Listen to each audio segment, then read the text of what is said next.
दोस्तों, उत्तर प्रदेश में आंगनबाड़ी भर्ती शुरू हो चुकी है। मैं लगातार आपको सभी अपडेट्स पहुंचा रहा हूं। बहुत सारे जनपदों का नोटिफिकेशन भी जारी हो चुका है। सभी नोटिफिकेशन मैं अपने टेलीग्राम चैनल पर अपलोड कर रहा हूं। अगर आपको भी किसी जनपद का कोई नोटिफिकेशन चाहिए या कोई जानकारी चाहिए तो आप मुझे टेलीग्राम चैनल पर आकर ज्वाइन कर सकते हैं। टेलीग्राम चैनल का लिंक आपको नीचे डिस्क्रिप्शन में मिल जाएगा। बहुत सारे सवाल मुझे कमेंट्स के माध्यम से मिले, मुझे मेरे टेलीग्राम चैनल के माध्यम से मिले। सबसे पहला सवाल कि सर हमारे गांव का नाम नोटिफिकेशन में है ही नहीं, कैसे अप्लाई करें। हम सीएससी वाले के पास गए थे अप्लाई करने, लेकिन जब मैंने अप्लाई किया तो वहां पर ऑनलाइन प्रोसेस करते वक्त मेरे गांव का नाम शो ही नहीं हो रहा, तो कैसे अप्लाई करूं। ठीक है, तो इस कंफ्यूजन को इस वीडियो में दूर करूंगा। इसके अलावा दोस्तों, सैलरी को लेकर बहुत सारे सवाल आ रहे हैं कि भाई सैलरी मिलती है, मानदेय मिलता है, कितना मिलता है, हर महीने कितना जो है पैसा जो है आंगनबाड़ी कार्यकर्ता और सहायिका को मिलता है। वो कंफ्यूजन भी आपका इस वीडियो में दूर करूंगा। इसके अलावा दोस्तों, डॉक्यूमेंट्स को लेकर बहुत कंफ्यूजन चल रहा है कि मेरे पास इतने पुराने डॉक्यूमेंट्स हैं, क्या मुझे नए डॉक्यूमेंट्स बनवाना चाहिए और कौन कौन से डॉक्यूमेंट्स मुझे ज़रूरत पड़ने वाली है इस फॉर्म को भरते वक्त। तो डॉक्यूमेंट्स के हर कंफ्यूजन को आपको इस वीडियो में दूर करूंगा। क्या मैं अपने गांव के अलावा दूसरे गांव में अप्लाई कर सकता हूं, ये भी मैं आपको कंफ्यूजन जो है इस वीडियो में दूर करने वाला हूं। मेरिट लिस्ट को भी लेकर बहुत सारी कंफ्यूजन है, वो कंफ्यूजन भी मैं आपका इस वीडियो में दूर करूंगा। तो वीडियो दोस्तों बहुत इंपॉर्टेंट है। वीडियो भले ही थोड़ा सा बड़ा हो जाए लेकिन इंपॉर्टेंट बहुत ज़्यादा है। एंड तक पूरा वीडियो देखिएगा। वीडियो पसंद आए तो लाइक करके शेयर करना, चैनल पर नए हैं तो चैनल को सब्सक्राइब जरूर कर लेना। सब्सक्राइब करने में आप लोग कंजूसी कर रहे हैं, तो चैनल को सब्सक्राइब करके बेल के आइकॉन को दबाकर ऑल पर सेट कर लेना, ताकि इस तरह की हर अपडेट आपको सबसे पहले मिलती रहे। और नीचे कमेंट बॉक्स में आकर अपने डिस्ट्रिक्ट का नाम लिखकर आगे जरूर लिखिएगा यूपी आंगनबाड़ी भर्ती 2024, जिससे कि दोस्तों आगे इस तरह की अपडेट देने में मदद मिलेगी। चलिए मैं अब आपको एक नोटिफिकेशन की तरफ ले चलता हूं ताकि आपको मैं समझा सकूं। उदाहरण के लिए मैंने एक डिस्ट्रिक्ट का यहां पर नोटिफिकेशन फ्लैश कर रखा है, यह है बदायूं डिस्ट्रिक्ट। ठीक है, अब बदायूं के कुछ लोग जो रमजानपुर ग्राम में रहते हैं, रमजानपुर एक ग्राम है, वहां के कुछ लोग मुझे फोन करके पूछ रहे हैं कि सर हमारा जब नोटिफिकेशन आया है तो उसमें रमजानपुर का नाम ही नहीं है। मैं जब अप्लाई करने गई तो मैं उसको अप्लाई नहीं कर पा रही क्योंकि वहां पर मेरे गांव का नाम ही शो नहीं हो रहा। ठीक है, ये प्रॉब्लम आपके साथ भी आ रही है, बहुत सारे लोगों के साथ आ रही है। लेकिन एक बात क्लियर कर दूं, देखिए गांव नहीं देखना, आपको देखना अपनी परियोजना का नाम, अपने ब्लॉक का नाम। आपका गांव जिस ब्लॉक में आता है आपको उस ब्लॉक को सिलेक्ट करना है। ठीक, यहां पर जिस गांव का नाम मैं बता रहा हूं वो है रमजानपुर। ठीक है, रमजानपुर जो है वो आता है कादर चौक ब्लॉक में। ठीक है, कादर चौक ब्लॉक में। तो रमजानपुर वाले जब भी फॉर्म फिलअप करेंगे, फॉर्म ऑनलाइन डालेंगे तो उसमें कादर चौक को सिलेक्ट करना होगा। दूसरा सवाल मेरे पास सबसे आ रहा है कि भाई मेरे गांव में कितनी सीट खाली हैं। ये अभी तक नहीं देख सकते आप, क्योंकि ऑनलाइन मैंने पूरा चेक कर लिया, सब कुछ चेक किया। उसके बाद यहां पर पूरा ये आया कि भाई आप ऑनलाइन चेक नहीं कर सकते कि आपके गांव में कितनी सीट खाली है। ठीक है, परियोजना के बारे में तो पता चल जाता है कि भाई कादर चौक परियोजना में 18 सीटें खाली हैं, तो 18 सीटों पर आप अप्लाई कर सकते हैं। उम्मीद करता हूं ये वाला कंफ्यूजन आपका दूर हो गया होगा कि भाई मेरे गांव का जो है नाम नहीं दिख रहा है, तो आप अपना परियोजना या ब्लॉक सेल सिलेक्ट करके अपना फॉर्म फिलअप कर दीजिए। दूसरा कंफ्यूजन दोस्तों, दूसरा कंफ्यूजन कि भाई सैलरी कितनी मिलेगी। सैलरी को लेकर करते हैं हम लोग पहले बात, उसके बाद हम लोग बात करेंगे डॉक्यूमेंट्स को लेकर।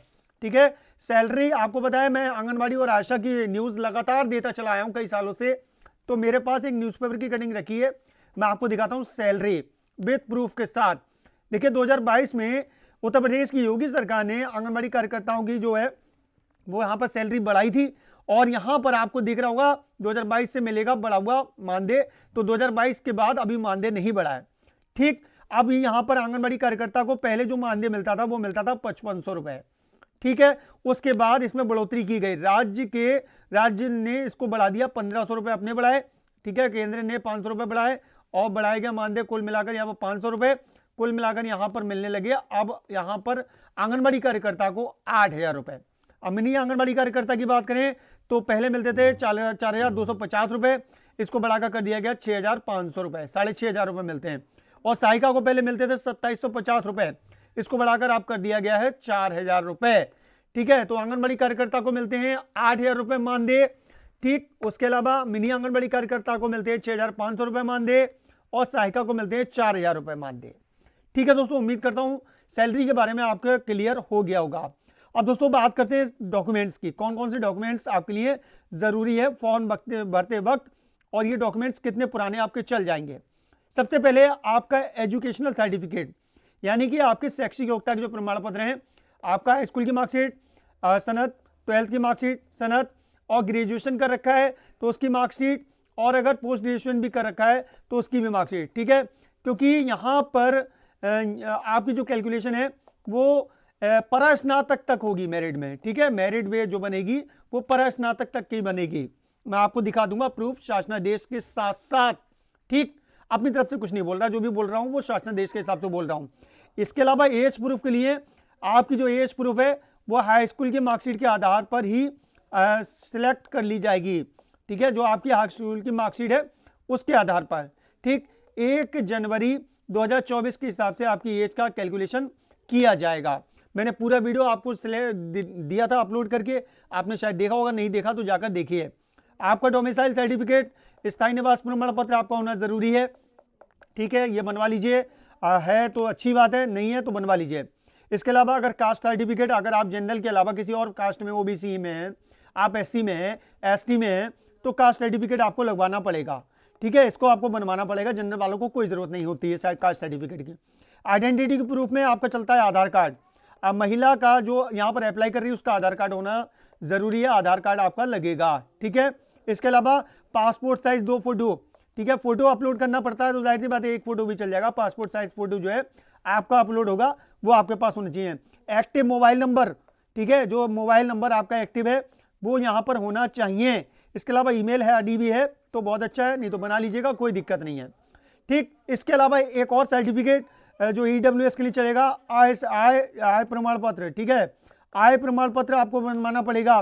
कितना पुराना मान्य होगा, कब तक का आपका मान्य होगा, और ये जो सर्टिफिकेट है ये कब तक के मान्य हैं, इसमें क्या जरूरी है वो मैं आपको शासनादेश के माध्यम से समझा देता हूं।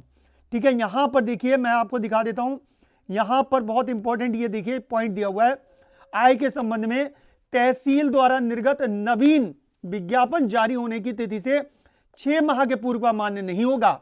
ठीक है, आपका विज्ञापन जारी हुआ, आप उस विज्ञापन से 6 माह तक का चला सकते हैं आय प्रमाण पत्र। ठीक है, लेकिन उससे ज्यादा पुराना आय प्रमाण पत्र है तो नहीं चलेगा, आपको नया आय प्रमाण पत्र बनवाना पड़ेगा। अब आप ग्रामीण में डाल रहे हैं तो ग्रामीण के लिए कितना आय प्रमाण पत्र बनेगा और शहरी के लिए कितना आय प्रमाण पत्र बनेगा वो भी मैं आपको बताऊंगा अभी। ठीक है, बने रहिएगा मेरे साथ। ऑनलाइन डिजिटल हस्ताक्षर से निर्गत आय प्रमाण पत्र ही मान्य होगा। ऑनलाइन तरीके से आपका ऑनलाइन शो होना चाहिए क्योंकि उसका वेरिफिकेशन करना आसान होता है, जिनका ऑनलाइन सत्यापन संभव हो सके। इसके अलावा दोस्तों निवास और जाति प्रमाण पत्र की बात कर लेते हैं। ये तहसील से बना लीजिए, तहसील से ऑनलाइन डिजिटल हस्ताक्षर से निर्गत निवास व जाति प्रमाण पत्र ही मान्य होगा। तो तहसील में जाइए और निवास और जाति प्रमाण पत्र आप तहसील से बनवाएंगे और ऑनलाइन वाला बनेगा, वही बन रहा है दोस्तों अब। ठीक है, वही बन रहा है, पुराना अगर आपका बना हुआ है तो नहीं चलेगा। आपका ऑनलाइन है तो चल जाएगा, कितना भी पुराना हो कोई दिक्कत नहीं, लेकिन अगर ऑनलाइन है, जो इसमें शर्त रखी गई है कि आपका जो है ऑनलाइन सत्यापन करने के लिए डिजिटल हस्ताक्षर जो है, जो ऑनलाइन डिजिटल हस्ताक्षर वाला आपका है तो आपका चल जाएगा। इसमें कोई शर्त नहीं रखी गई कि कितना पुराना है। आय प्रमाण पत्र जो है 6 महीने से ज्यादा पुराना नहीं होना चाहिए। कुछ इंपॉर्टेंट पॉइंट्स और भी समझा देता हूं आपको। देखिए, मैं आपसे कह रहा था कि भाई आय प्रमाण पत्र जो है वो कितना, यहां पर रेंज का बनवाना है, आपको कितनी आय रखनी है उसमें। देखिए यहां पर मैं आपको बता देता हूं। ठीक है, देखिए यहां पर ध्यान से देखिएगा, आय का निर्धारण समाज कल्याण विभाग के शासनादेश संख्या दे रखी है, वो 14/9/2015 के अनुसार होगा। समाज कल्याण विभाग के शासनादेश दिनांक 14/9/2015 में आय सीमा हेतु कट ऑफ निर्धारित करते हुए ग्रामीण क्षेत्र में 46,080 रुपए, ग्रामीण के लिए 46,080 रुपए। ठीक है, और शहरी क्षेत्र के लिए 56,460 रुपए। इतना जो है आपका वार्षिक आय निर्धारित होनी चाहिए आय प्रमाण पत्र में। ठीक है दोस्तों, ये ध्यान रखिएगा। तो इसलिए आय प्रमाण पत्र 6 महीने से ज्यादा पुराना है तो उसको नया बनवाइए, और ग्रामीण के लिए 46,080 तक का चलेगा और शहरी के लिए 56,460 रुपए तक का चलेगा। देखिए कुछ शर्तें रख दी गई हैं, वो भी मैं आपको समझा देता हूँ। आंगनबाड़ी कार्यकर्त्री एवं सहायिका व मिनी आंगनबाड़ी कार्यकर्त्रियों के लिए यह अनिवार्य होगा कि ग्रामीण क्षेत्र में वह उसी ग्राम तथा उस शहरी क्षेत्र में उसी वार्ड की निवासियों निवास एवं आय के संबंध में उप जिलाधिकारी या तहसील स्तर के स्तर से निर्गत प्रमाण पत्र ही मान्य होगा। तो निवास और आय प्रमाण पत्र तहसील से बनवा सकते हैं, उप जिलाधिकारी यहाँ से भी बन सकता है, ठीक है। या विधवा या तलाकशुदा या परित्यक्ता महिला के संबंध में निम्नानुसार सक्षम स्तर से निर्गत प्रमाण पत्र ही मान्य होगा। तो विधवा अगर हैं तो उनका भी सर्टिफिकेट लगेगा, वो आपको बनवाना पड़ेगा। गरीबी रेखा से नीचे जीवन यापन करने वाली महिला को उपलब्ध न होने की दशा में गरीबी रेखा के ऊपर जीवन यापन करने वाली महिला के चयन की यहाँ पर वरीयता दी जाएगी, ठीक है। आगे देखिए, अगर उस यहाँ पर ये देखिए ये पॉइंट है, वो कहते हैं ना कि सर हमारे गांव में जगह नहीं, हम दूसरे गांव से भर सकते हैं, तो ये पॉइंट समझ लीजिए। यदि ग्राम सभा में उपरोक्त किसी भी श्रेणी में पात्र अभ्यर्थी उपलब्ध नहीं है तो संबंधित न्याय पंचायत में से उपरोक्त अनुसार श्रेणीवार चयन किया जा सकता है। तो दूसरे न्याय पंचायत में आप कहीं भी फॉर्म डाल सकते हैं। आगे देखिए, एक इंपॉर्टेंट पॉइंट्स और निकाल के रखा है मैंने, ठीक है। यहाँ पर देखिए आपको सभी जो है स्व हस्ताक्षरित प्रति जो है वो अपलोड करनी होगी, साफ सुथरी। कोई गलती हो जाती है तो वो निरस्त कर दिया जाएगा, आपका यहाँ पर जो एप्लीकेशन है वो निरस्त कर दिया जाएगा।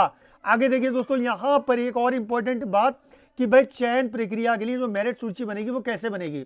देखिए मैं आपको कई बार पता चलाया, मैं दे रहा था कई यूट्यूब वीडियो में, जो चयन मेरिट सूची है बनाने का तरीका वो गलत बताया जा रहा है। ये शासनादेश है और ये नई नियमावली है, भर्ती की नई नियमावली, ठीक है। इसमें जो लिस्ट बनाई जाएगी, ठीक है, कोई इंटरव्यू नहीं होगा, मेरिट लिस्ट के आधार पर आपका सिलेक्शन किया जाएगा, ठीक। यहाँ पर लिखा है न्यूनतम शैक्षिक योग्यता इंटरमीडिएट है, तो इंटरमीडिएट से आपकी शुरू होगी। यहाँ पर शैक्षिक जो बनना शुरू होगी वो इंटरमीडिएट के आधार पर, ठीक है, इंटरमीडिएट के आधार पर आपकी बनेगी। और शैक्षिक योग्यता प्रस्नातक के आधार पर मेरिट लिस्ट की जाएगी, ठीक है। तो मेरिट लिस्ट इंटर से लेकर और प्रस्नातक तक बनेगी, ठीक है, इंटर से लेकर प्रस्नातक तक की मेरिट लिस्ट आपकी बनेगी, ठीक है। इंटर, उसके बाद बीए या बीएससी कुछ भी है, एमए या एमएससी कुछ भी है, उन सबके नंबर जो है वो कैलकुलेट किए जाएंगे। नंबर कैसे निकाले जाएंगे, जो भी आपका प्रतिशत होगा, ठीक है, मान लीजिए 45% है आपका इंटर में, तो आप इसको 10 से भाग करेंगे तो आपके नंबर निकल आएंगे 4.5 नंबर। बीए में आपका 60% है, उसको 10 से भाग करेंगे तो निकल आएगा 6 नंबर, ठीक है। आपका पोस्ट ग्रेजुएशन में 60% है तो उसको 10 से भाग करेंगे तो निकल आएंगे 6 नंबर। तो ये नंबर सभी कैलकुलेट करके आपकी मेरिट लिस्ट बनाई जाएगी, ठीक है। आप यहाँ पर जिन लोग जो यहाँ पर होते हैं आपके सीबीएसई वाले, आईसीएसई वाले, उनका जो है ग्रेडिंग होती है, तो सीजीपीए पद्धति से उनका प्राप्त अंक भी आकलित करके उसकी मेरिट सूची तैयार की जाएगी। और अगर नंबर 1 से रहते हैं 2 अभ्यर्थियों के तो उससे दी जाएगी वरीयता जिसकी आयु जो है अधिक होगी, अधिक आयु वाले को वरीयता दी जाएगी, ठीक है। क्लियर कर दिया गया है, ठीक। तो ये बहुत सारे कंफ्यूजन दिमाग में चल रहे थे लोगों के कि भाई क्या होने वाला है, तो मैंने सोचा क्यों ना इस पर एक वीडियो पूरा डिटेल आपको दिखाया जाए, प्रूफ के साथ आपको समझाया जाए कि भाई क्या हो रहा है, क्या चल रहा है। तो इसलिए मैंने ये वीडियो पूरा बना दिया है। इसके बाद भी आपके दिमाग में, हाँ, आरक्षण को लेकर भी, सर आरक्षण हमें मिलेगा नहीं मिलेगा, बिल्कुल मिलेगा। नियमावली में साफ लिखा है, ओबीसी, एससी, एसटी जो भी हैं उनको जिस हिसाब से आरक्षण मिलता है शासन निर्देशों के हिसाब से, वो आरक्षण पूरा का पूरा मिलेगा। इसलिए एससी वाले, ओबीसी वाले या एसटी वाले जो हैं वो अपना जाति प्रमाण पत्र जरूर लगाएं, ठीक है। वीडियो बनाने में बहुत मेहनत लगती है, बहुत सारे डाटा इकट्ठा करने पड़ते हैं, उसके बाद आपके लिए वीडियो लेकर आना पड़ता है। तो वीडियो कैसा लगा मुझे बताइएगा, वीडियो पसंद आया हो तो लाइक करके शेयर कर दें। जो भी सवाल हो नीचे कमेंट बॉक्स में आके जरूर लिखें। और चैनल पर नए हैं और चाहते हैं कि भाई इस तरह की हर अपडेट आपको मिलती रहे सबसे पहले, तो उसके लिए चैनल को सब्सक्राइब करके बेल के आइकॉन को दबाकर ऑल पर सेट कर लेना, ताकि इस तरह की हर अपडेट आपको मिलती रहे सबसे पहले। और भर्ती की हर अपडेट पाने के लिए आप हमारे टेलीग्राम चैनल को भी ज्वाइन कर लीजिएगा, उसका लिंक भी आपको नीचे डिस्क्रिप्शन में मिलेगा। चलिए दोस्तों चलता हूँ, अपना ख्याल रखिए, परिवार का ख्याल रखिए, फिर मुलाकात होगी। Thank you.